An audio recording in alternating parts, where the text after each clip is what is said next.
മുംബൈയിൽ ജീവകാരുണ്യ പ്രവർത്തനങ്ങൾക്ക് കൈത്താങ്ങാകാൻ വേൾഡ് മലയാളി കൗൺസിൽ സംഘടിപ്പിക്കുന്ന ഗോൾഡൻ ഹേർട്സ് ഫിലിം അവാർഡ് നിശയ്ക്ക് ഒരുക്കങ്ങൾ പൂർത്തിയായി. സിനിമാ താരങ്ങളുടെ സാന്നിധ്യവും സംഗീത ഹാസ്യവിരുന്നുമായ മെഗാ ചാരിറ്റി ഷോ മാർച്ച് 22-ന് ഷൺമുഖാന്ത ഹാളിൽ അരങ്ങേറും. മികച്ച പ്രതികരണമെന്ന് സംഘാടകർ. സിനിമയുടെ മാന്ത്രികതയും സേവനത്തിന്റെ മാതൃകയും ഒത്തുചേർന്ന താരസായാഹ്നത്തിന് മുംബൈ വേദിയാകുന്നു.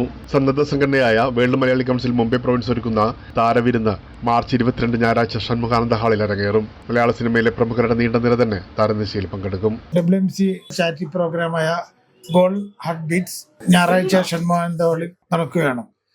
കേരളത്തിലെ പ്രമുഖ ചലച്ചിത്രകാരന്മാരും നാദൃഷയുടെ പ്രോഗ്രാമുമാണ് പ്ലാൻ ചെയ്തിരിക്കുന്നത്. ഇതിനകം 300-ലധികം കുട്ടികളുടെ ഹൃദയ ശസ്ത്രക്രിയ നടത്തിയും 700-ലധികം കുട്ടികൾക്ക് വിദ്യാഭ്യാസ സ്കോളർഷിപ്പുകൾ നൽകിയും നിരവധി പേർക്ക് വൈദ്യസഹായം എത്തിച്ചും ജീവകാരുണ്യ പ്രവർത്തനങ്ങൾക്ക് മാതൃകയാണ് WMC മുംബൈ. അർഹരായവർക്ക് ഒരു ലൈഫ് ലൈൻ ഒരുക്കുന്നതിനായി നടത്തുന്ന ചാരിറ്റി ഷോയാണിതെന്ന് പ്രസിഡന്റ് KK നമ്പ്യാർ പറഞ്ഞു. ഇതിൽ ഫണ്ട് റൈസിംഗ് നമ്മുടെ ചാരിറ്റിക്ക് വേണ്ടിയുള്ള ഒരു ഫണ്ട് റൈസിംഗ് പ്രോഗ്രാമാണ്. And 100% charity means there is nothing that whatever the money is coming will be നമ്മൾ പിന്നെ ആവശ്യമുള്ള സ്കോളർഷിപ്പിനായാലും ശരി മെഡിക്കൽ ഹെൽപ്പിനായാലും ശരി എല്ലാത്തിനും ഞങ്ങൾ സഹായം ചെയ്യുന്നതായിരിക്കും. ഈ പരിപാടിയിൽ നിന്നുള്ള വരുമാനം ജീവൻ രക്ഷിക്കുന്ന മെഡിക്കൽ നടപടിക്രമങ്ങൾക്ക് നേരിട്ട് ധനസഹായം നൽകാനും പിന്നോക്കം നിൽക്കുന്നവർക്ക് നിർണായക പിന്തുണ നൽകുവാനും അർഹരായ കുട്ടികൾക്ക് വിദ്യാഭ്യാസ സ്കോളർഷിപ്പുകൾ നൽകുവാനും ഉപയോഗിക്കുന്നതാണെന്നും സംഘാടകർ വ്യക്തമാക്കി. നാദിഷയും സംഘവും അവതരിപ്പിക്കുന്ന മനോഹരമായ സംഗീത പരിപാടിയാണ് പ്രത്യേക ആകർഷണം.